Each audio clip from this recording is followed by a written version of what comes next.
इस्तकबाल किया जा रहा है। मियाँ हम्बल सना करीमी का जो राना असलम के डेरे पर है वहाँ पर उनकी आमद जारी है और लोगों का रश जो है उनके इस्तकबाल की जो तैयारी हो रही है और मियाँ हम्बल सरानी साहब यहाँ पे मौजूद हैं। मियाँ हम्बल साहब से बात करेंगे। जी, आपने लोगों का क्राउड देखा है, क्या नज़र देख रहे हैं आप? आज़ाद हैसियत इलेक्शन लड़ रहे हैं, किस हद तक लोगों ने आपको फेज़ दी है? ये तो आपके सामने है कि माशाल्लाह आज़ाद उम्मीदवार होने के बावजूद तो जिस तरह से लोग पजीराई दे रहे हैं तो अल्हम्दुलिल्लाह ये लोगों का प्यार है और उम्मीद करता हूँ कि ये इसी तरह प्यार करते रहेंगे और मैं इनकी खिदमत करता रहूँगा। कौमी असम्बली के जो उम्मीदवार हैं पासन तहरीर इंसाफ डॉक्टर अज़ीमुल ज़ाहिर लखी साहब है, दूसरी जब 139 के पासन नून के जो उम्मीदवार हैं इसाक साहब, तो किन से आप पार्टिसिपेट कर रहे हैं इस वक्त? मैं आज़ाद उम्मीदवार हूँ जी, मैं किसी उसमें खुद अपना इलेक्शन लड़ रहा हूँ।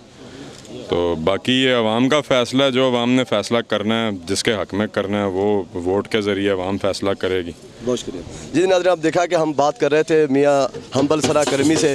उनका ये कहना था कि लोगों का प्यार जो है, मोहब्बत जो है मुझे मजबूर किया कि मैं आज़ाद हैसियत से इलेक्शन लड़ूँ और इलेक्शन कामयाब अल्लाह दी तो फिर सोचा जाएगा आवाम की तरफ से मैं क्या फ़ैसला करता हूँ और कौन सी पार्टी की ज्वाइन करूँगा। जी।